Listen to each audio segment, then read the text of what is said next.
Assalamualaikum warahmatullahi wabarakatuh. Bismillahirrahmanirrahim.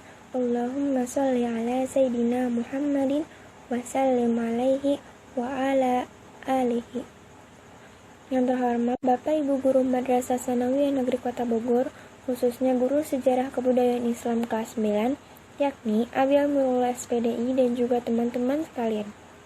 Kami dari kelompok 2, kelas 9J yang beranggotakan Ara Ramanti, Arifah Khairani, Bunga Usiana Daino, Desi Novianti, dan Ganisa Izzati Fadriyah. Pembahasan yang akan dibahas yakni Kerajaan Samudra Pasai, Kerajaan Malaka, dan Kerajaan Aceh Darussalam. Masa kejayaan Samudra Pasai adalah pada saat kepemimpinan Sultan Al-Malik Zahir II. Lintas perdagangan di Pasai yang berkembang pesat, berdatangan para saudagar dari berbagai penjuru dunia. Saat itu juga membuat Kesultanan Samudra Pasai merilis mata uang emas yang disebut dirham untuk digunakan secara resmi. Kerajaan ini juga tempat yang penting untuk menyebarkan dakwah agama Islam. Kerajaan Samudra Pasai berhasil berjaya kembali setelah serangan dari Majapahit pada pemerintahan Sultan Malikah Narasyah. Runtuhnya Kerajaan Samudra Pasai. Seiring dengan perkembangan zaman, Samudra Pasai mengalami kemunduran. Berikut ini beberapa faktor yang menyebabkan runtuhnya Kerajaan Samudra Pasai. 1. Menjadi sasaran Kerajaan Majapahit yang berambisi menyatukan Nusantara.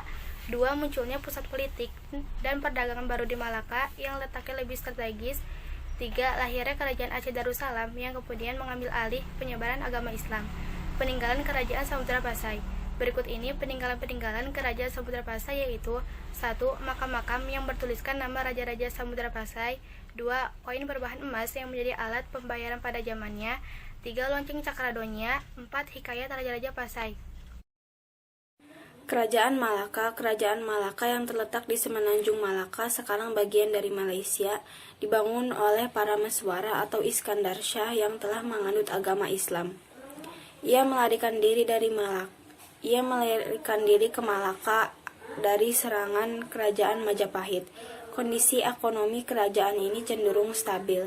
Disayangkan banyak wilayah memisahkan diri dan membuat kerajaan baru. Malaka akhirnya jatuh ke tangan pasukan Portugis yang dipimpin Alfonso de Albuquerque. Kerajaan Aceh adalah kerajaan Islam di Sumatera yang didirikan oleh Sultan Ali Muhayyad Shah pada 1496 Masehi. Ibu kota kerajaan Aceh terletak di Kutaraja atau Banda Aceh sekarang. Kerajaan ini mencapai puncak kejayaannya pada masa pemerintahan Sultan Iskandar Muda pada tahun 1607 sampai 1639 Masehi.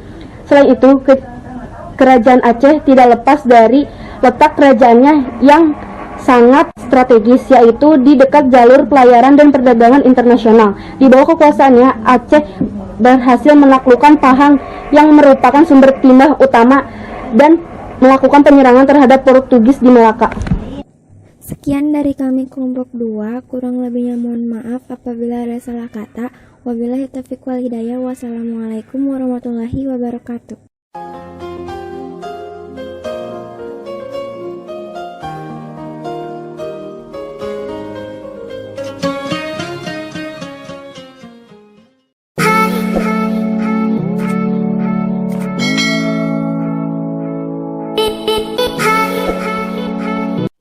Assalamualaikum warahmatullahi wabarakatuh. Bismillahirrahmanirrahim. Allahumma sholli ala Sayyidina Muhammadin wa sallim alaihi wa ala alihi.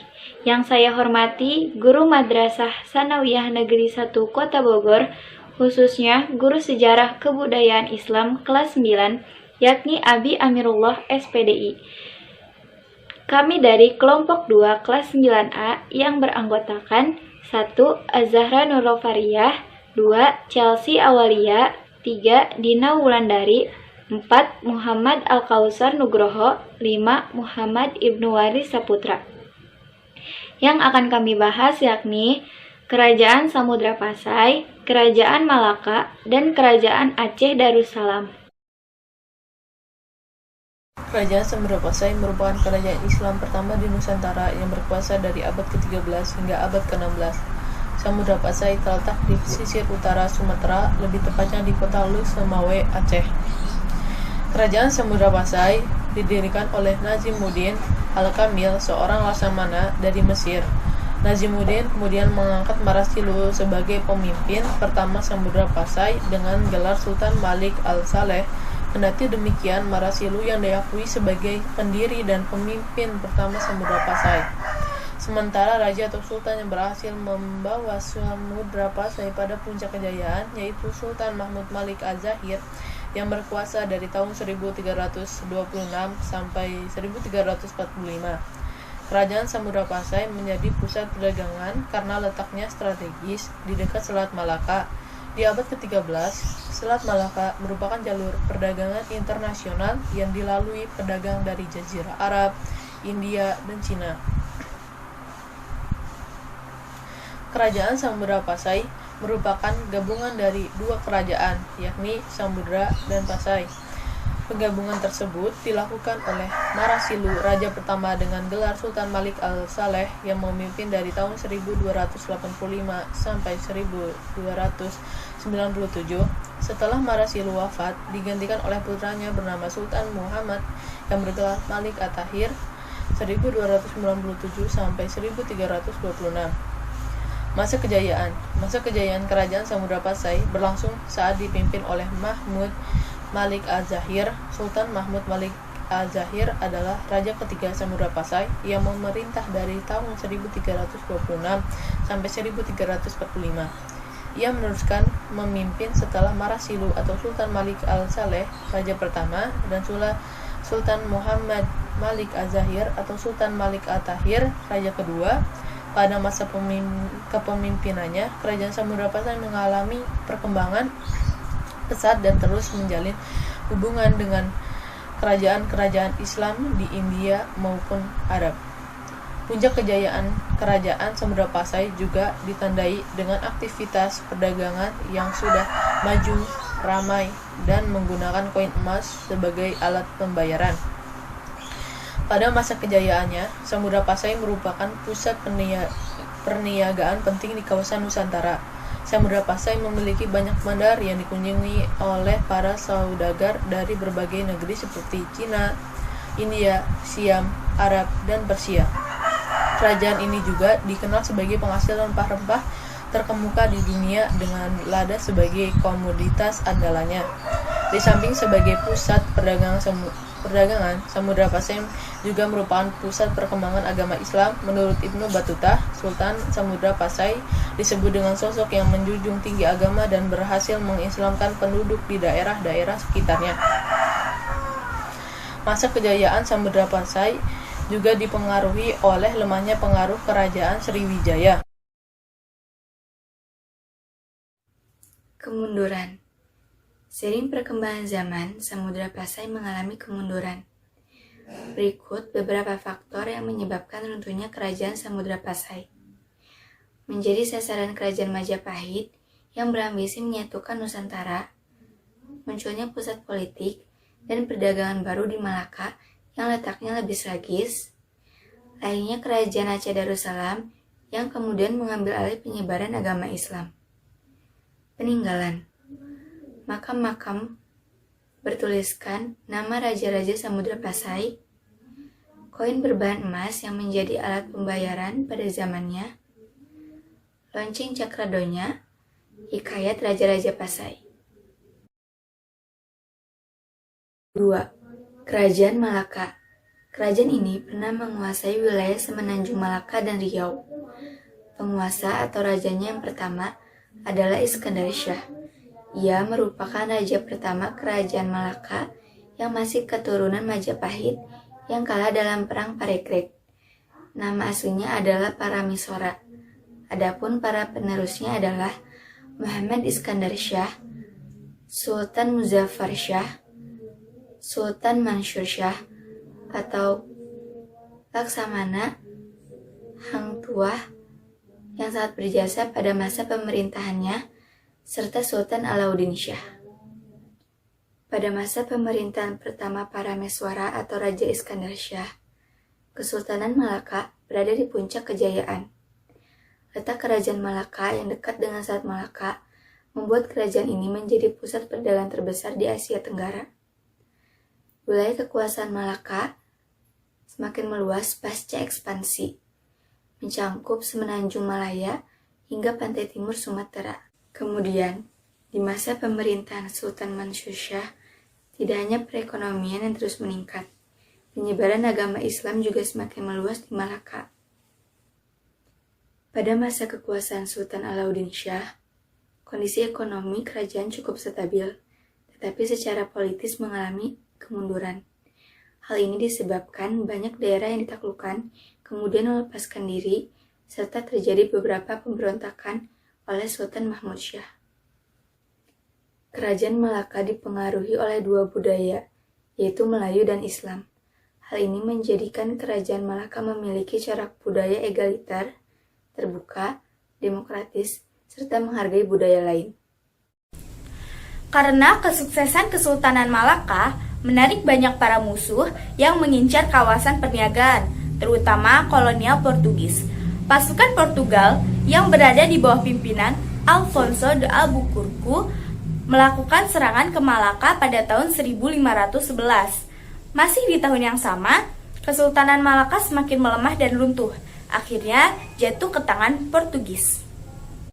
Sultan Mahmud Shah yang saat itu memimpin Malaka sebagai raja terakhir, memindahkan ibu kotanya ke Bintan Riau. Dia pun meninggal dunia di Kompar. Meski kerajaan Malaka sudah runtuh, para putra raja keturunan Sultan Mahmud Shah terus melanjutkan kerajaan dengan mendirikan kerajaan baru di Johor dan Perak di negara Malaysia. 3. Kerajaan Aceh Darussalam. Kerajaan Aceh Darussalam merupakan sebuah kerajaan Islam yang pernah berdiri di Provinsi Aceh, Indonesia.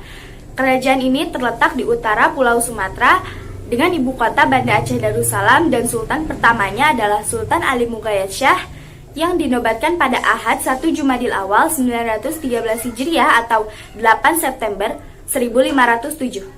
Kerajaan Aceh Darussalam memang terlahir dari fusi dua kerajaan. Menurut Kitab Bustanus Salatin karya Nuruddin Araniri yang ditulis pada tahun 1636, kala itu, Raja Lamuri menikahkan Ali Mughayat Shah dengan putri Raja Aceh. Dari ikatan pernikahan ini, menyebabkan dua kerajaan di tanah Lencong tersebut meleburkan kekuasaannya, dan terlahirlah Kesultanan Aceh Darussalam. Sebagai pemimpinnya adalah seorang sultan yang dimandatkan kepada Ali Mughayat Shah. Kesultanan Aceh Darussalam sejak berdiri telah melandaskan asas negara dengan ajaran Islam. Oleh sebab itu, kerajaan ini merupakan kerajaan Islam alias kesultanan yang mulai berkembang sejak mulai meredupnya pamor kerajaan-kerajaan bercorak Hindu-Buddha di Nusantara. Setelah Sultan Ali Mughayat Shah wafat, ia digantikan oleh putranya yaitu Sultan Salahuddin. Karena kelemahan Sultan Salahuddin, akhirnya kekuasaan tersebut direbut oleh saudaranya yakni Sultan Alauddin Riayat Shah Al-Qahar. Sultan Alauddin Riayat Shah Al-Qahar cukup berperan memperbaiki pemerintahannya dan aktif menyebarkan ajaran Islam dengan mengirimkan para mubalik ke berbagai daerah seperti Syarif Hidayatullah atau Sunan Gunung Jati diutus ke Gresik, Jawa Timur. Sepeninggal Sultan Salahuddin Riayat Shah Al-Qahar, kerajaan Aceh Darussalam mengalami kemunduran. Kerajaan Aceh Darussalam kembali bangkit setelah dipimpin oleh Sultan Iskandar Muda atau Dharma Wangsa Perkasa Alamsyah pada tahun 1607 sampai 1636. Ia sangat taat beragama dan gigih untuk membangun pemerintahan, sehingga pada saat itu kerajaan Aceh Darussalam berkembang sangat pesat. Suatu hari, Raja James I dari Inggris meminta kepada Sultan Iskandar Muda agar diperbolehkan berdagang di wilayah kekuasaan Kesultanan Aceh Darussalam. Permohonan itu tertulis dalam surat berangka tahun 1615 Masehi. Namun Sultan Iskandar Muda dengan tegas menolak. Ia paham betul mengenai misi Inggris di Aceh, yakni ingin menguasai seluruh sumber daya yang ada. Penolakan serupa dialami pula oleh Portugis dan Belanda yang ingin menanamkan pengaruh di bumi Serambi Mekah. Berada di bawah komando Sultan Iskandar Muda, Aceh memiliki kekuatan militer yang kuat. Wilayah kekuasaannya sangat luas, selain itu kesejahteraan rakyatnya terbilang makmur. Menurut buku Aceh sepanjang abad 1981, tulisan Muhammad Said, di masa itu, Kesultanan Aceh Darussalam mencoba merangkul negeri-negeri dan pelabuhan sekitar Selat Malaka. agar jangan sampai tergoda dengan bujukan bangsa-bangsa asing. Dari sisi perdagangan, harga hasil bumi tidak dipatok rendah untuk menyokong perekonomian kerajaan. Di samping itu dibangun pula bandar dagang utama, didirikan dan dilakukan pengawasan untuk pergerakan orang-orang asing. Luasnya wilayah kekuasaan di era Sultan Iskandar Muda meliputi negeri sekitar semenanjung Malaya, termasuk Johor, Malaka, Pahang, Kedah, Perak, sampai Patani atau Thailand bagian selatan. Sebagian besar Sumatera juga telah dikuasai. Itu semua tidak lepas dari penaklukan yang dilakukan Kesultanan Aceh Darussalam. Angkatan perangnya, terutama angkatan laut, telah dilengkapi kapal-kapal canggih di masanya. Kapal-kapal perang ini memiliki meriam yang siap dimuntahkan ketika bertemu musuh. Angkatan darat memiliki puluhan ribu prajurit, pasukan kuda, dan pasukan gajah. Kekuatan Kesultanan Aceh Darussalam kala itu sangat diperhitungkan. Portugis sudah menyerah lebih dahulu, Belanda yang datang kemudian. Akhirnya memilih wilayah lain seperti Jawa dan Maluku. Inggris pun demikian yang semakin sulit masuk ke Aceh. Padahal sebelumnya kerajaan Inggris telah menjalin relasi baik dengan Kesultanan Aceh di masa sebelumnya. Struktur kekuasaan kerajaan Aceh Darussalam terbagi menjadi dua wilayah, yaitu kekuasaan oleh kaum bangsawan dan kaum ulama. Sepeninggal Sultan Iskandar Muda, kerajaan Aceh Darussalam dipimpin oleh menantunya yang bergelar Sultan Iskandar Sani yang naik tahta pada tahun 1636. Namun, kekuasaan Sultan Iskandar Sani tidak berlangsung lama, karena kemudian digantikan oleh istrinya, yaitu Putri Sri Alam Permaisuri yang bergelar Sultanah Tajul Alam Safiyatuddin Syah. Selama 59 tahun berikutnya, Aceh Darussalam diperintah oleh para ratu. Pada masa pemerintahan Sultan Iskandar Sani, terdapat dua orang sastrawan yang terkenal, yaitu Nuruddin Araniri dan Hamzah Fansuri. Sepeninggal Sultan Iskandar Muda, terjadi perpecahan antara kelompok dalam masyarakat, yaitu golongan ulama atau tengku dan bangsawan atau teuku. Penyebabnya, kaum bangsawan dianggap terlalu dekat dengan penjajah Belanda. Selain itu, perpecahan juga disebabkan perbedaan paham keagamaan, yaitu antara Islam Syiah dan Islam Ahli Sunnah wal Jamaah. Sepeninggalan Sultan Iskandar Muda yang wafat pada tanggal 27 Desember tahun 1636, Kesultanan Aceh melemah di tangan penerus-penerusnya.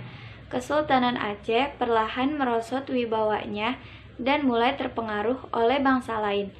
Bangsa Barat mulai menguasai Aceh dengan penandatanganan Traktat London dan Traktat Sumatera.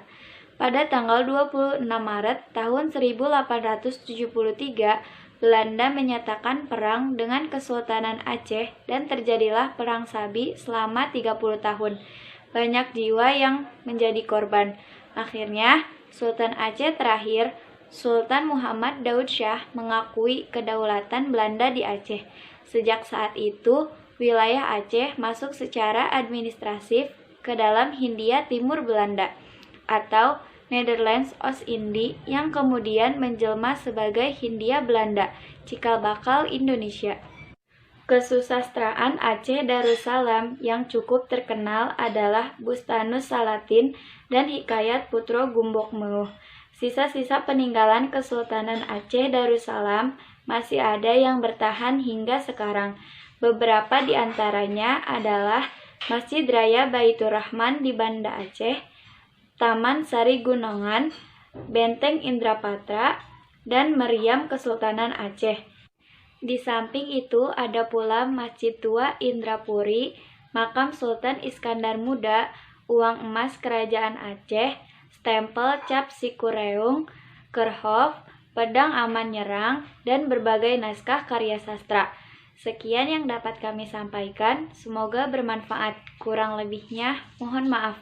Wabillahi taufiq wal hidayah. Wassalamualaikum warahmatullahi wabarakatuh.